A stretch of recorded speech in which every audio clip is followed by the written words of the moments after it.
to Tokyo Game Life, a Tokyo-based video game podcast focusing on Nintendo and gaming culture in Japan's capital. Your host Mono here to bring you a slice of gaming life from Tokyo. And hey, if you're overseas, you can experience Tokyo right now. The visa requirements have been relaxed, so anyone can visit Japan as a tourist. So everything I have talked about and will talk about, you can check it out too, including Super Nintendo World, which is this episode's big feature.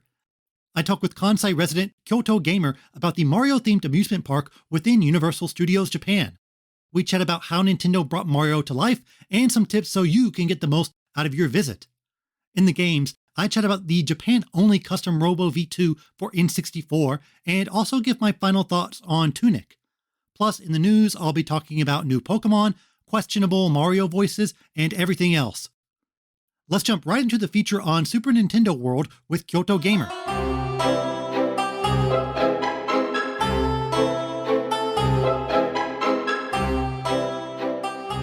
This episode's feature is about Super Nintendo World. Located in Universal Studios Japan, it's an expansive theme park attraction modeled after Mario that opened in 2021. Rides, food, merch, it's got everything you'd expect from a theme park attraction, but also a whole lot more. Joining me to chat about this amazing place is a special guest. So guest, please introduce yourself. Hello, my name is KyotoGamer. I'm as you can guess from my name, a Kyoto-based gamer. I have an Instagram account, and I guess I focus more on the retro side of gaming here in Japan and collecting stuff like that. Thanks for joining me. We're chatting today about Super Nintendo World. The creation of the park was announced all the way back in 2016. What was your reaction when you first heard that Nintendo was going to have its own section in USJ? Yeah, I was pretty pumped up because obviously living in the Kansai area, I knew that I could go there pretty much whenever I wanted once it eventually did open. So it was very exciting news at the time. It was supposed to open up in 2020 in time with the Olympics, but like most things, it was delayed because of COVID and officially opened in March 2021. So when did you first visit the park? The first time I went was earlier this year. I believe it was, I'm going to say early March. Great. So let's talk about your visit. Let's start at the beginning. Was it easy to get in? Did you need to go to the park really early? Okay, the time that we went, I went with my family, my daughter and my wife. This was during one of the COVID peaks. So the park was actually quite dead at the time. And originally, I wasn't intending to go. My wife and my daughter were going to go with some of their friends, but the other friends canceled. So I'm like, okay, I'll just go with you guys. And I've been meaning to check out Super Nintendo Land, and seems like a great opportunity. So, it was very dead when we went, and which worked great in our favor. Yeah, for me, I had the opposite experience because I went during a 3-day weekend. And apparently, I was not alone in the idea of visiting Osaka and going to Super Nintendo World. So Universal Studios Japan, it opens at 8:30. However, a lot of people online say you should get there maybe about 1 hour early. And so I got there at 7 since my hotel was next to Universal Studios. And by 7 o'clock, it was totally crowded. There was a wave of people. It was crazy. Wow. And they did open the gates at 7:15. So about an hour before the advertised opening. And I was able to enter at 7:30. So I still got there a bit earlier than a lot of people. I'm not sure if you had one, but did you get a timed entry ticket to enter Super Nintendo World? I guess it was so low season that it was just basically a free-for-all. It was the land, not Disneyland, Super Nintendo Land is open and you can go in. We checked the app and it said, the waits for the rides was like 20 minutes. We're like, okay, well, let's go there right away and check it out. For me, it was just a fantastic time to go because obviously it was COVID and there was that whole concern. But at the same time, it was great because it was absolutely dead. Yeah, so we had very opposite experiences. So I got there at 7:30. And then, of course, like you mentioned before, there is a Universal Studios Japan app, which is really vital to the whole experience. And I was able to take the timed entry ticket through the app, and I got in about 9:30. So about a 2-hour gap from when I applied. I was overhearing some people who came at maybe 11 or so, and they couldn't get in until about 4 o'clock. So it can be quite a wait depending on like when you come. Right. And I'm guessing as more tourists are coming back to Japan and the crowds increase, I'm guessing it's going to get a lot worse with all the tourists and stuff. So let's dig deep about the mechanics of Super Nintendo World. One major element is the power-up bands, which let you interact with elements inside the park. What did you think about how the power-up bands were implemented into the experience? I think overall it was a pretty cool idea. I mean, obviously the idea is that you become one of the characters of, Super Mario, and you get to jump around and hit coin boxes and interact with the whole area in the park. There's places all over that you can touch and get coins as the whole challenge of the thing is to get coins. So I Right. thought overall it was a pretty cool idea. Yeah, I thought it really separated itself from a lot of other theme park attractions because most of the time you're just kind of looking at it. For example, like Jaws is right next to Super Nintendo World. And, you're really just looking at things. And even Harry Potter is still a lot of just looking around and shopping. But Super Nintendo World feels more like a game because it's way more interactive. And there's a lot of like activity, especially for kids. Yeah, that's a good point. I think obviously Nintendo thought, how can we make this a real life video game? And Hmm. I have no other ideas how they could have done it. Really, I mean, it's quite smart, and I guess from a business point of view as well, everyone has to buy these. Was it 3,000 yen power bands? So Yeah, something like that. so obviously, if you don't buy the power band, it's a much lesser experience. You're not going to really be able to do other than the rides, and as you said, just looking around passively, you'd be missing out on a lot. Which power up band design did you end up choosing? I went with Toad. Oh, what's the reasoning behind picking Toad? Well, that's a good question. I guess I thought, well, Mario. I love Mario, but he's not my favorite character. I think Hmm. maybe since Super Mario Brothers 2, I always loved Toad because he was so fast at picking things out of the ground, the radishes. So I always thought, well, that's the guy for me.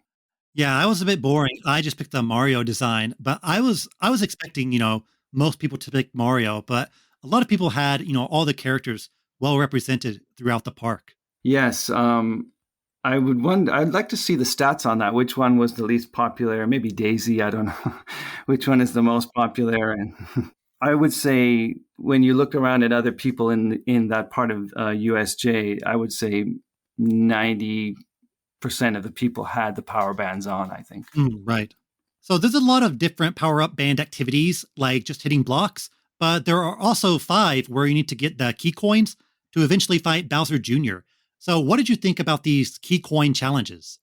Overall, I thought they were pretty good. Some of them, if you didn't know what you were doing or you didn't know what you were going into beforehand, they Hmm. could be a little confusing. I guess if you didn't have a chance to see what other people were doing beforehand, or I know my daughter had a bit of a struggle with a few of them. She kind of didn't really know what she was supposed to be doing at that time. Right. But overall, I thought they were a pretty fun experience.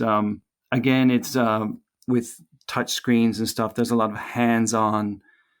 It's going with that whole "you are the video game" idea. Some of them were more fun than others, I will say, but I think overall there's enough variety, and I think for repeaters and stuff, it'll keep it interesting. How are the lines for the different mini games for you? Because you went at a busier time than I did.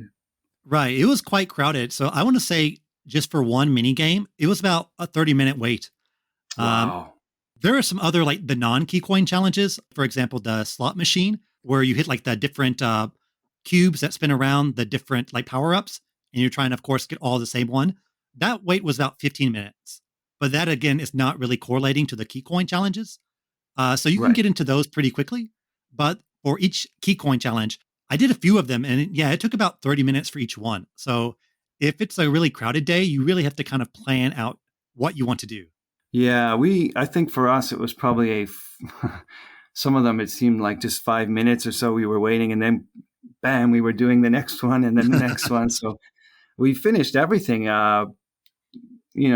fairly quickly. I think it was just within a few hours, we were able to do almost every attraction in the whole part of USJ.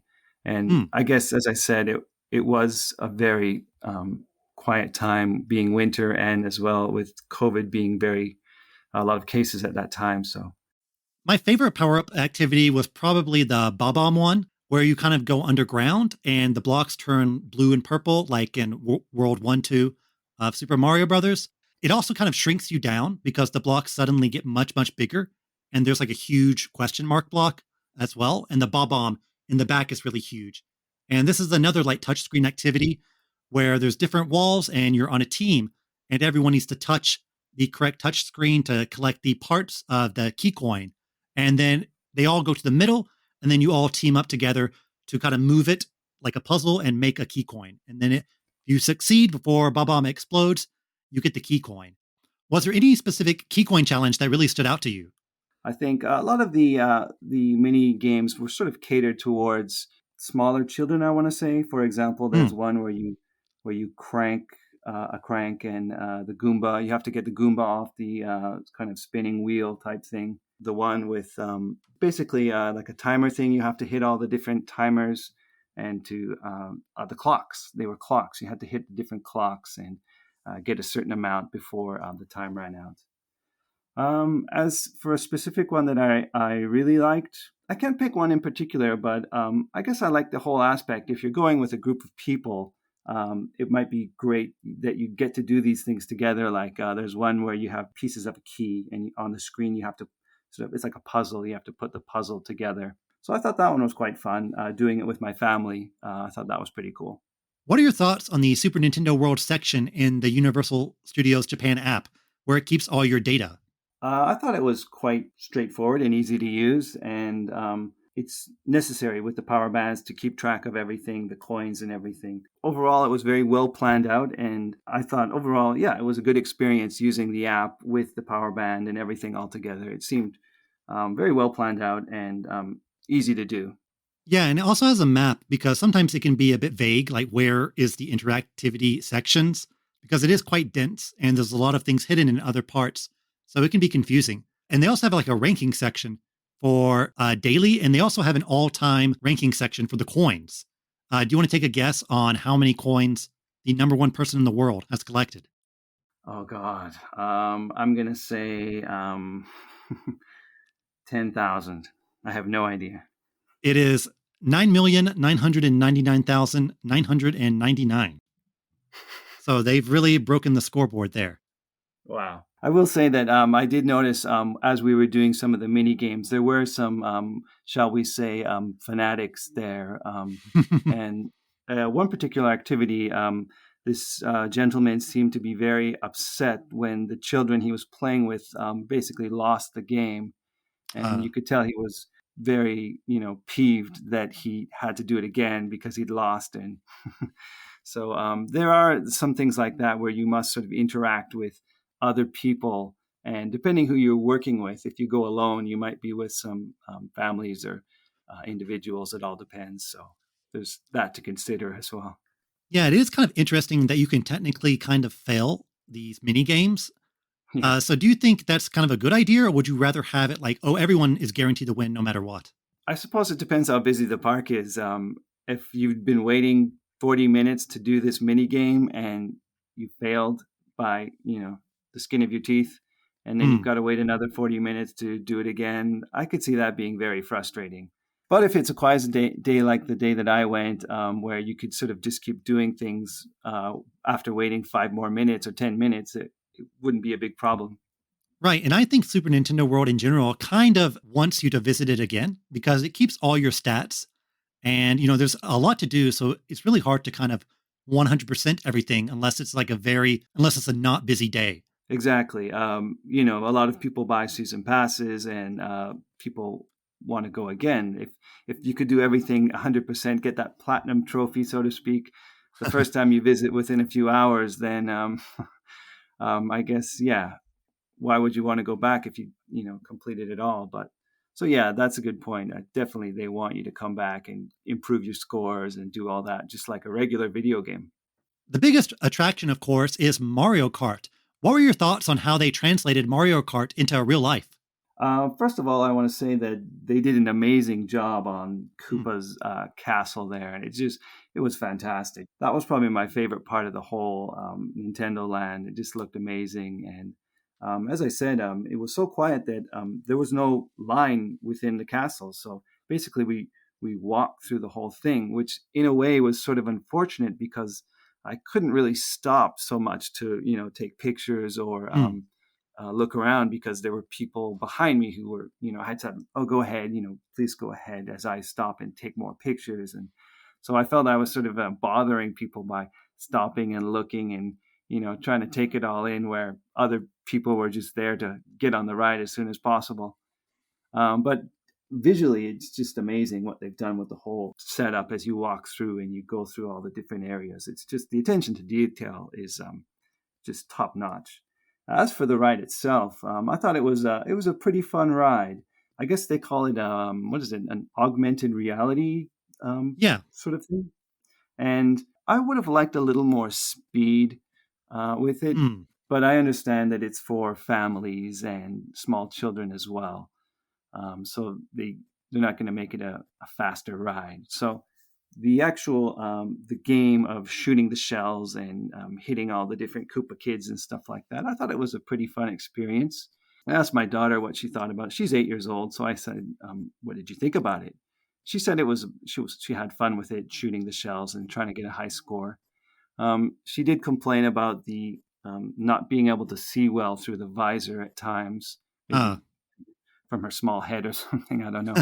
But so there were a few issues there with actually seeing what you were supposed to see. But overall, I thought it was very well planned out. And we went on it, I think, 3 times because there was no line. So let's go on it again. It's only a 5-minute wait right now. It was pretty ridiculous how quiet it was that day. Yeah, I agree with a lot of your sentiment about Bowser's Castle. It looks really authentic, and it's really an interesting take on the idea because when you think of Bowser's Castle, you mostly think of lava, right?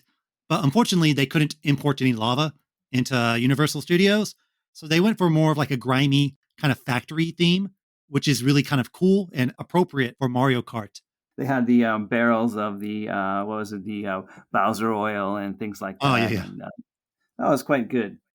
Yeah, and what you mentioned earlier, the speed of the ride is definitely more like 50cc or 100cc than 150 or 200cc. So you might think that, well, the speed is a major part of the appeal of Mario Kart, but they went less for that and more for like the authenticity of the tracks.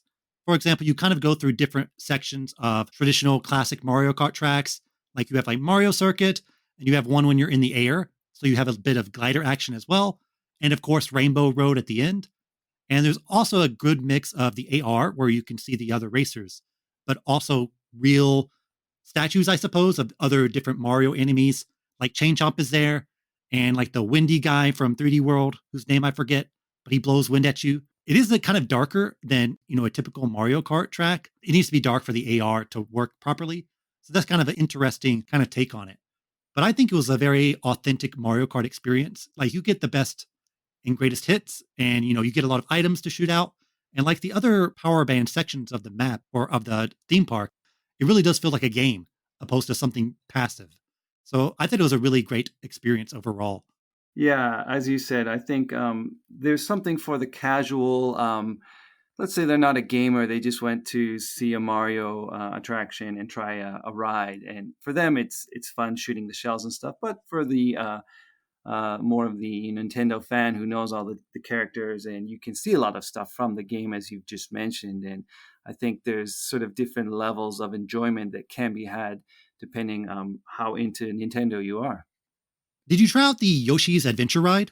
We sure did. Actually, I tell you what, we had to wait longer for that than Oh, the really? Mario Kart. Maybe because there was a lot more little kids going on the Yoshi ride, but I think we waited about, I would say, half an hour, 40 minutes to get on that one. Overall, I thought it was a pretty sort of relaxed experience. You get to see the park from a different angle as you sort of slowly cruise around the park. And there are a few little, I wouldn't call them Easter eggs, but you get to see treasure tracker Toad up there, and they've got those, what are they called? The balloon baby Yoshis, Yes. and and Poochie the dog is there as Right. well. So there's little things that maybe casual gamers might not know, but if you're into Nintendo and specific characters, you will see little things like that on the ride. Other than that, it was just a pretty chilled out go around the track, and you have to find the eggs. What you actually have to do is pretty simple and easy, but it's just fun to look around.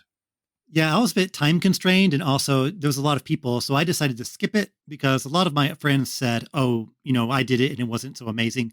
It is really geared towards more little kids. I guess for kids who are maybe the Mario Kart ride is a bit too intense, but it's good they have something for all ages.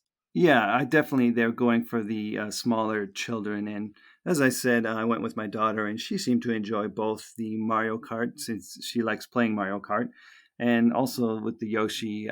We do have a few Yoshi games as well, and she sort of plays those, and it was fun for her just to cruise around and look at all the different stuff. So I think yes, for families with smaller children, it's fantastic. Super Nintendo World also has a lot of food. Was there anything that was really good for you? To be honest, I didn't actually eat the food in. Oh, okay. We did check out the was it Kinopio's Cafe.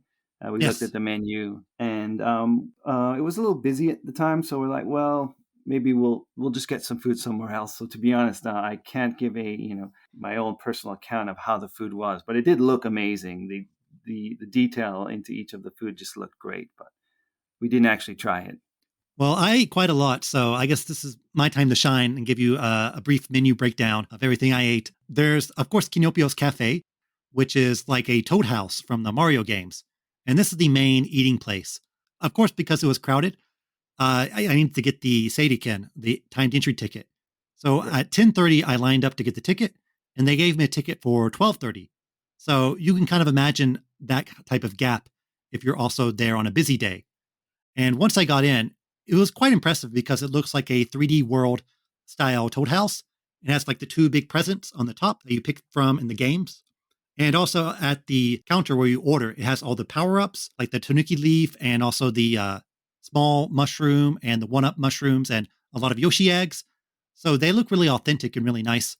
And I ordered the Mario burger, which comes with bacon and mushroom. It was quite expensive, but it was a pretty good burger. Like I was satisfied with it. And there's a lot of really other nice touches, like the food area has like the LED screen of the penguins because they're making your drink with the ice. And then the main area is really open and really wide, and it has this huge pillar in the center with a super mushroom on top and a green pipe descending from the ceiling. So it really is awe inspiring, and it really ties in with the overall impressive visual design of the park. And I also went to Yoshi's Snack Island, which is just like a small booth. And I ate a Koopa calzone. So it's a Koopa shell, and inside is yakisoba and cheese and meat. So it's kind of a interesting mix of different items. How was that? It was quite good. Like it is quite filling. Because if you're waiting for Toad's Cafe, you might want to have something a bit hearty before before lunchtime or dinner time rolls around. So I definitely recommend eating the Koopa shell if you're starving. No, I definitely that's something. If when I go back there, I definitely like to experience the cafe and get a reservation and get in there and try some of the different food items the next time I go. There's also a lot of exclusive merch. Did you pick up anything on your last visit? I did pick up. I didn't pick up too much. We picked up a few like shopping bag type things, like an echo bag, I guess they call them in Japan. Um, Hmm. so they had a few unique ones that were from the USJ park that were Mario exclusive type things. And what else did I get? I bought a surprisingly huge coffee mug. I always have a coffee, and I love getting big mugs which are usually quite hard to find in Japan. But they had Right.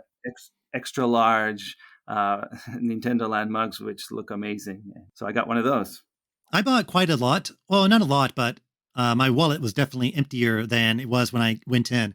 I think the number one item I picked up was Toko Toko Mario, which is like a doll that you can. Toko Toko in Japanese, of course, means like to trot or to stroll. And this was one of their big items they advertised when the park opened. It's kind of like a plastic figure, but it resembles more of like a marionette. Like it really reminds me of Pinocchio, oddly enough, because he's wearing clothes, like denim outfit, and it's really high quality. So it doesn't look like something you would just buy at like Yodobashi Camera, for example. And if you push him, he automatically walks. So it's kind of a cool mechanical type of old school style of toy. There's two different versions, one where you push the red shell and it makes him walk, and another one where you have to just walk him with your hand. But he comes in like a green pipe with the Super Nintendo World logo on it. And I picked that one because it's a really good one to put on your shelf because I'm probably not going to be, playing with him so often, mostly just kind of looking at him from a distance. So I wanted some nice display piece. I also got the Yoshi Sumiage game where it's a bunch of Okay. different Yoshis and you can kind of stack them into like not a human pyramid, but like a Yoshi pyramid. So it's kind of like an interesting item. And all the merch in Super Nintendo World is exclusive to the park. Even the plushies are definitely of a different make and kind of different proportion than a lot of the other plushies you see in other stores. So I definitely think it's worth picking something up there.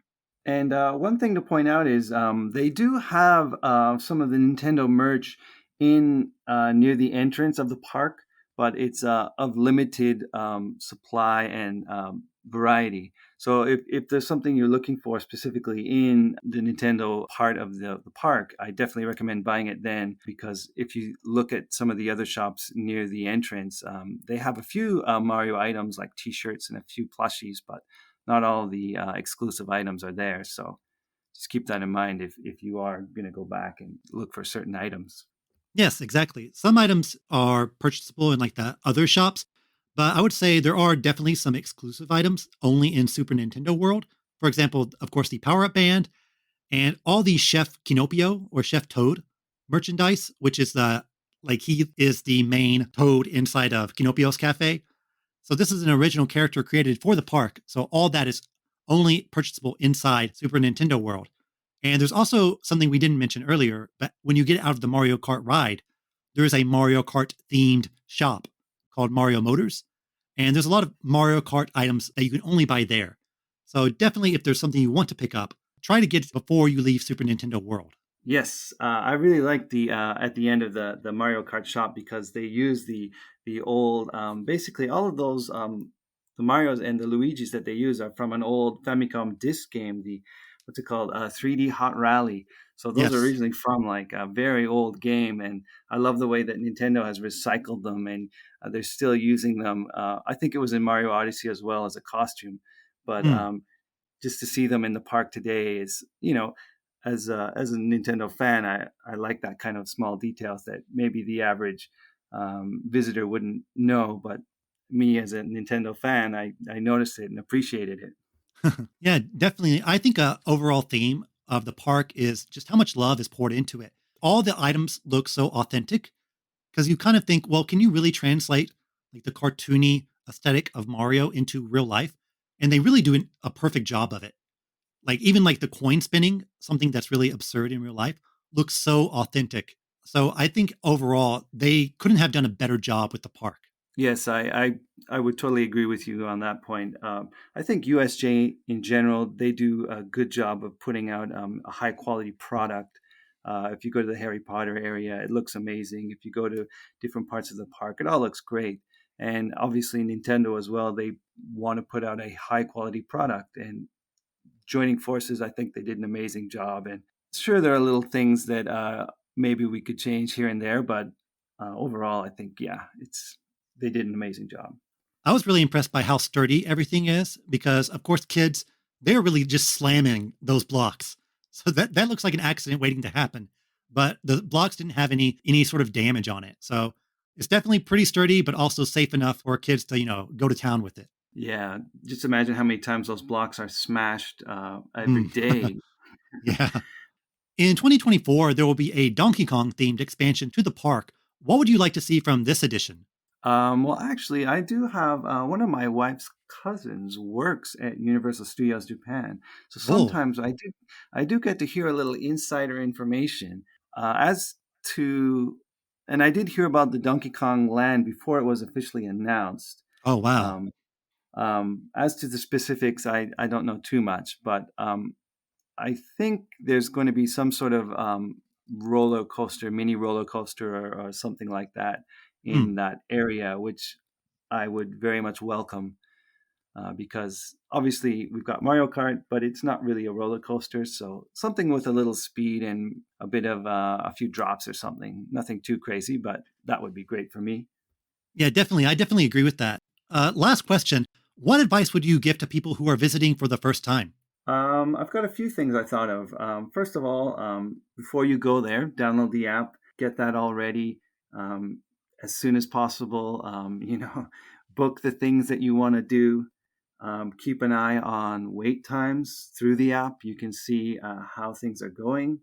Plan ahead. That's my first piece of advice.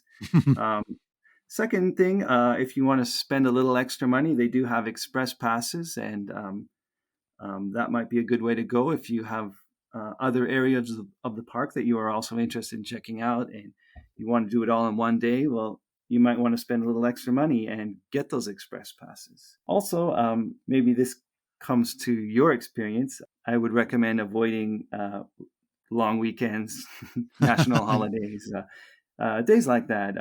Also, I would also recommend avoiding summer.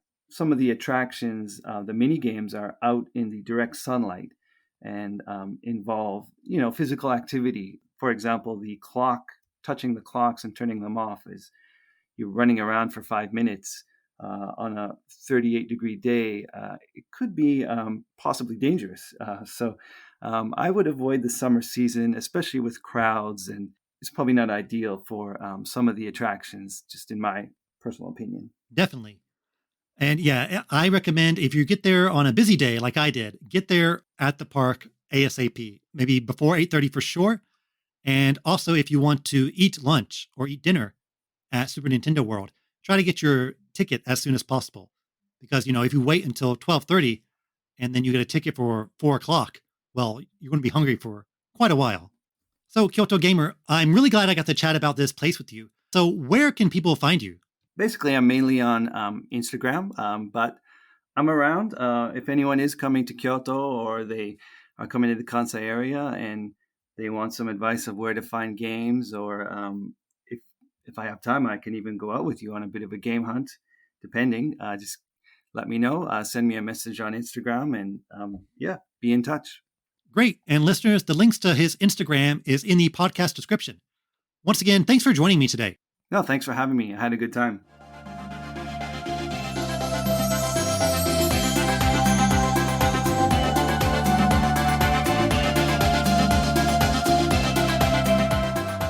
Once again, thanks to Kyoto Gamer for chatting with me about Super Nintendo World. Be sure to check out his social media channels. The links are in the description. Well, I'm supposed to talk about games now. Honestly, my most played game in the past month and a half has been Splatoon 3. I've already had 2 episodes where I espouse my love for the game, so let's dig a little deeper and talk about another game that came out on the Switch in 2022. Technically, at least. I want to talk about a Japan-only game, Custom Robo V2, not Chibi Robo, a different franchise that I often use interchangeably with this one. Both are kind of in the depths of the Nintendo IP vault. Considering the huge success of the Switch, I often feel that if we don't see an IP pop up on the hardware, it's never coming back. I mean, we got Famicom and Detective Club. Nintendo had to dig deep for that one, and they're not digging for any Robo-related title, it seems. Anyways, Custom Robo V2 is a Japan-only Nintendo 64 title released in 2000. The box describes it as an robot action RPG, which is definitely a very cool-sounding genre. It's the sequel to 1999's Custom Robo. Both titles were added to the Nintendo Switch Online service a few months ago, but if you have a Japanese Nintendo account and subscribe to NSO in your region, you can download the Japanese app and play Custom Robo for yourself. I went straight to V2 because it's probably better than the first game, right? I mean, it's gotta at least have more robots. Custom Robo V2 is developed by Noise, a Tokyo-based developer famous for the Custom Robo series. They're one of those small Japanese companies whose fame comes from one franchise and one franchise only. They also released Gyro Zetter on 3DS, if you remember that. Their most recent title is a smartphone game called Hoshi no Dragon Quest, so they're getting that sweet Square Enix money at least. Noise is one of those developers where I wonder, how do you still have money? They've barely released anything in a decade. I'm sure they're at least constantly pitching to Nintendo about a new Custom Robo game, though. The series has a pretty typical backstory like many other smaller Nintendo IPs. It was originally Japan only, with 2 releases on the N64 and 1 on GBA. It had its big overseas debut with Custom Robo on the GameCube, aka Custom Robo Battle Revolution in Japan. That seemingly did well enough to get an international release for 2006's Custom Robo Arena on DS. After that, the series never appeared again. If you didn't sell well on the DS, well, your days were limited. The franchise might get a second chance one day, but I wonder if noise will even be involved considering we're in the HD era of gaming. The series is at least represented quite a bit in Smash. Ray MK3 had a trophy in Brawl, became an assist trophy, and does have a Mii Fighter outfit, so the series is still out there in some way. This is actually the first Custom Robo game I've ever played, so I can't really compare it to the other titles. But here we go. Custom Robo V2 is a mix of an isometric JRPG and an arena battler. The RPG elements are quite light. You aren't leveling up per se and don't have stats or get into turn-based battles against mobs, but the overworld structure and equipment you earn definitely harken towards the layout of a typical JRPG. The game that immediately comes to mind is Pokemon. In terms of aesthetics, it looks like what a possible Pokemon RPG on the N64 would look like. You have the ball cap adorned youngster who lives in a very Japanese suburban town. Houses are these simplistic, blocky designs. There's a bit of analog futurism with huge computer terminals and devices that look both futuristic yet a bit clunky. The arenas filled with the other Robo Battlers look just like a Pokemon gym, filled with other people to fight and some leader with a more elaborate visual design. It's pretty wild to see how much of the game is just lifted from Pokemon. If you were one of those "they should bring Pokemon to consoles" kids in the 1990s, I think you'd at least get a kick out of how this game looks. The characters are these 2D chibi sprites, a bit similar to Harvest Moon, while the interiors are 3D. If Game Freak had to make an N64 RPG, I think this is the exact direction they would have gone. I would almost recommend Custom Robo V2 solely just to play it and imagine you got your hands on some lost Pokemon game. But outside of the overall presentation, the gameplay is nothing like Pokemon at all, since you aren't collecting monsters or engaging in RPG battles. And you really don't get to explore the world either. I've only put a few hours into the game, but you're mostly contained to your town and set off only to explore some building within it. The combat is basically an arena battler, where you are put into a closed space and can utilize 3D movement to attack your foe. It's the big brother of all those CyberConnect anime games in a way. You and your opponent have 1000 HP, and much like a fighting game, the goal is to simply deplete the other's life bar. Now, the custom part of the name comes from how you build your character. You have a core robot, and then you can swap out parts like the gun, subweapon, flight ability, and so on. Each section has quite a lot of parts, and the game is driven by trying to get them all. There's a lot of diversity in how you build your character. It's not very linear either, like you aren't simply replacing your weapon with one that is functionally the same but stronger. All the weapons have their own attack patterns, spread, rate of fire, etc. The sub-weapons are also unique in that you've got homing missiles, mines, grenade, and all this other wacky stuff. Some may seem unorthodox or situational at first, but you start to get a feel on how to use each weapon and naturally gravitate to a build you like. You might prioritize a weapon that's easy to use at a distance, or a sub-weapon that has a better AoE spread. In my few hours with the game, I was swapping out parts pretty frequently. The actual fighting part is surprisingly solid all these years later. You start out by having your character thrown out in a cube into the battlefield. You can choose kind of where you land, but each side of the cube has a different body part on it, so if you're not careful, you might land headfirst into the ground and have to dig yourself out. The arenas have their own obstacles and layouts. There's one with a conveyor belt, some have multiple floors, others a lot of walls in the way. Fighting is fairly precise. You can't just spam your abilities due to the cooldown, and you can leave yourself open if you're not careful. I have to say, one of the most effective moves in the game is the dash uppercut that does a ton of damage and knocks your opponent to the ground. I definitely had more than a few matches where I just spammed that move in desperation and won. Battles are pretty quick and the controls are easy though. The game actually supports 4 players, but in a tag team scenario where only 2 robots are out on the field and you swap to your partner. Maybe having 4 players on the field at the same time would be unfeasible, but I think the gameplay could easily translate into a wild, free-for-all combat experience. It might be more interesting as a multiplayer title than a single-player one is what I'm saying. If they do bring the franchise back, maybe leaning more into making it a party-friendly pick-up-and-play multiplayer title instead of an RPG with arena combat would be more effective. I often think about, is NSO the best way to distribute retro games on the Switch? I suppose ideally the best would be to offer copies you can pay for so you don't need the subscription, and then offer them on the NSO service for those who do pay for it. That might reduce the number of people who sign up for NSO though, something Nintendo wants to avoid. But at least for me, I like the concept of the NSO service as a whole.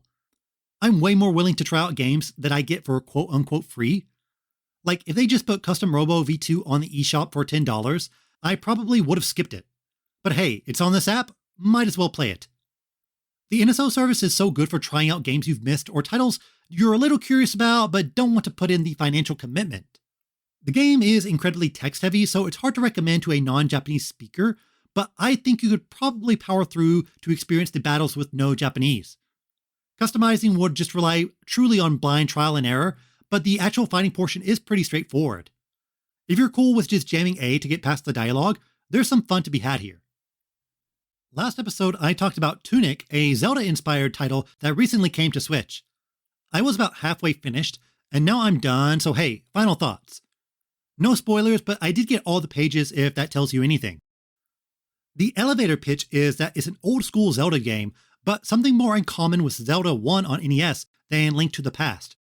There's a vast overworld, but no towns or Zelda-esque dungeons. There are dungeon-like elements, but they're fairly linear and light on puzzles. You do grow your arsenal, but these items are used for combat more than they are for puzzles. So don't go thinking it's going to be a one-to-one clone of common Zelda conventions, because it's far more minimalistic than that. Tunic separates itself by emphasizing the mystery, not just of the world, but of also gameplay mechanics and your overall goal. You collect instruction booklet pages to help you understand where to go next or how to interact with things in the world. The instruction manual element is by far Tunic's greatest strength. You collect pages seemingly randomly and out of order, but every page gives you something useful or points you to where you need to go. I know a lot have criticized the game for being too vague or obtuse, but I think it's a fairly directed experience. Maybe it's just because I have experience with Zelda games, but yeah, Objective 1 is to get the sword. Where's the sword? Probably in some sort of forest. After that, if you're nabbing the pages, you know you gotta go to these two places, then after that collect some stuff. You can discover places out of order, but the game is pretty clear in what you're supposed to do and where to go. The overworld layout is quite good at gating progress so you don't get too lost. Having to refer to the instruction manual is such a wonderfully nostalgic mechanic. Anyone who gamed in the 90s knows how vital these sacred texts are. They're not just filled with info, but lore, art, and are just entertaining to flip through. The Pokemon Red and Blue instruction booklet has to be the greatest of all time, right? Tunic's is not quite as good, but it's definitely more elaborate than most from that era. It's beautiful, not just in the art, but in how you use it and the little touches they give to it. There are page tears, pencil scratches, staples. It probably has the most useful memo section since Link's Awakening. The instruction manual is also the key element in discovering the game's biggest secrets and unlocking the hidden ending. I mentioned last time that I was waiting for some sort of twist or major gameplay mechanic to be introduced, and outside of the biggest puzzle, the game doesn't deviate from a whole lot of the things you're doing early on. It is clever about reusing a lot of the elements you encounter. You'll bump into something and have no idea how to interact with it, only to come back later and realize what you should do. This is in a lot of Zelda games, but it's all over Tunic. But unless you engage with the main puzzle in the game, it's certainly easy to just clear the game without really getting what's unique about it. Since most people won't realize the instruction booklet's most hidden secrets until close to the final boss battle, I believe many will just think, it's not worth it, let me just clear the game. To get the hidden and best ending, you need to collect all the pages. And in order to do so, you need to engage with the game's most complex and longest puzzle challenges. Can you do all of this without a guide? Technically yes, but it requires a lot of forethinking and experience with games that have these sort of more ambitious meta puzzles. The game wants you to break out a pen and paper. I admit it, I got all the pages, and while I definitely figured some stuff out on my own, other times I just thought, hey, let's Google this. Sacrilegious to some, understandable to others. While I think the execution is incredibly clever, and I love that games are doing this for those who want it, it's really not how I like to engage with the game. A lot of these secret areas are hidden solely due to the fixed camera perspective, so they often require a lot of just bumping around and hoping you enter a secret passage. But whether or not you're super into the type of puzzles Tunic provides, I think they're at least worth experiencing just to see how unique and cleverly the game communicates information. Near the end of the game, I just wanted to wrap it up, but once I understood what the game wanted me to do, I did feel the drive to get all the pages and engage with the game a bit more than I did earlier. I'm glad I was able to see what the game was going for, and the hidden ending is quite pleasant, so it's worth aiming for. Combat is another major element of Tunic, and I thought it was overall serviceable. It's your typical 3-hit combo system. There's certainly a number of frustrating elements, and some areas can get overwhelming. The combat is a bit too difficult at times, and ironically the game seems to know this, since it drastically reduces the combat encounters in the end portion of the game. It does have accessibility options, so just bump down the difficulty or be invincible. I've always found that Zelda games in general have had a very smartly attuned difficulty, one that provides challenge but not frustration. That is definitely a very hard thing to duplicate though. But Tunic excels at making an engaging atmosphere and its ambitious overworld design that's filled with more secrets than you might expect. The instruction booklet mechanic really elevates the game quite a bit, and it's a unique core gameplay element that you don't really find in other titles. I wonder what younger gamers think of this whole instruction booklet thing. There are now possibly multiple generations of gamers who have never touched one. Do they think this book in Tunic is some sort of weird oddity or a wholly original idea? It's like using a rotary phone for a lot of people. But time passes, and before you know it, things we use today will be seen as nostalgic items. Whoa, remember when people were using smartphones? I definitely enjoyed Tunic. It's a Zelda clone with its own angle. If you like what Zelda 1 was going for, I think you'd like this game. It's a solid action-adventure title regardless. A lot of people have proclaimed Tunic as a Game of the Year candidate, and while it's not that for me, I can see where they're coming from. It's got heart, it's got ambition, sometimes that's all you need. Okay, let's look at some news.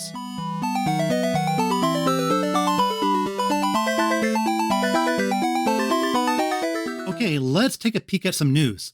The biggest item is definitely the Mario movie titled The Super Mario Bros. Movie. Not sure what I can really say that hasn't been mentioned over and over again. Jack Black sounds perfect, Chris Pratt not so much. The first line is just a whisper of his normal voice, but then in line 2, we hear what I can only describe as a vague Brooklyn accent. Honestly, voicing Mario is definitely a double-edged sword. No matter what you do, you're just going to be bombarded with criticism. Bowser not so much, since as long as he has sort of a gruff voice, we can easily process it. But Mario, we only hear him say these very specific phrases, and while I love Martinet's voice work, it is somewhat inhuman. I mean, no one sounds like Martinet's Mario in real life.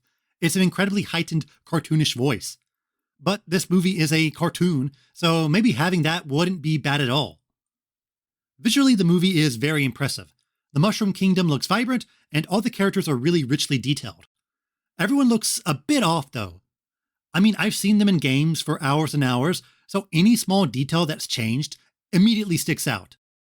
Mario's head is rounder, but his face is smaller, for instance.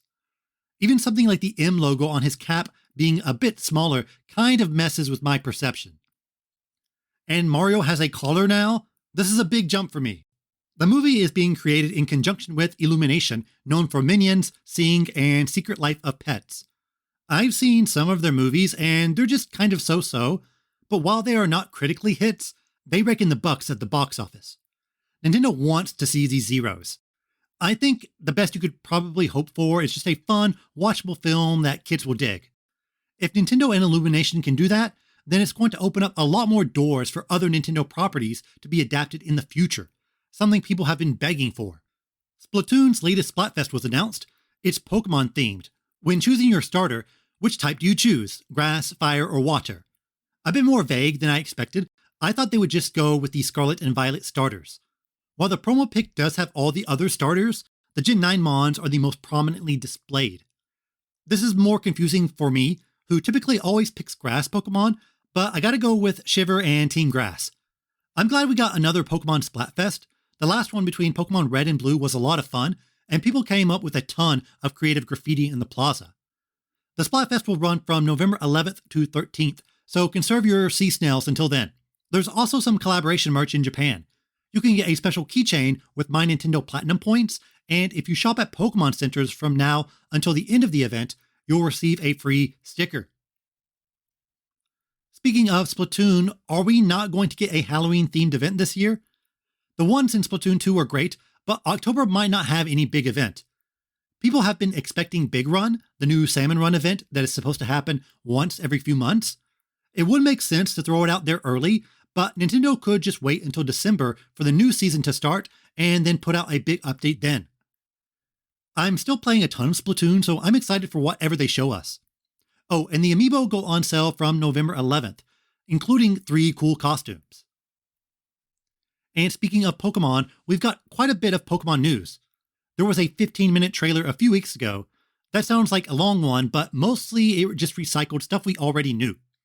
We got a new Pokemon, Farigiraf, an evolution of Girafarig. Not a regional form or regional evolution, a full-blown evolution, permanently. I'm glad Johto Pokemon are getting some love. The Johto mons are great, but they are fairly weak when compared to a lot of other modern Pokemon. There's rumors that other mons will also get new evolutions, so I'm interested to see what other ideas Game Freak has in store. The trailer also briefly touched on picnics, where you can make sandwiches for your Pokemon. This is kind of similar to the curry minigame in Sword and Shield. Okay, I guess. I was hoping we'd get some tapas, but apparently there is some sort of unique sandwich culture in Spain, so I guess it fits. Another new mechanic is making TMs. Items and mats you collect in the field can be used to create TMs to teach your Pokemon. The series is no stranger to introducing new items, and in fact, I'd say the series has a major case of item bloat. How many healing items that do the exact same thing do we need? Why are there so many items tied to one specific Pokemon evolution? We can't streamline this just a little bit? Sword and Shield really emphasized grinding for mats with raid battles in order to get TMs, Dynamax buffs, XP candy, and so on.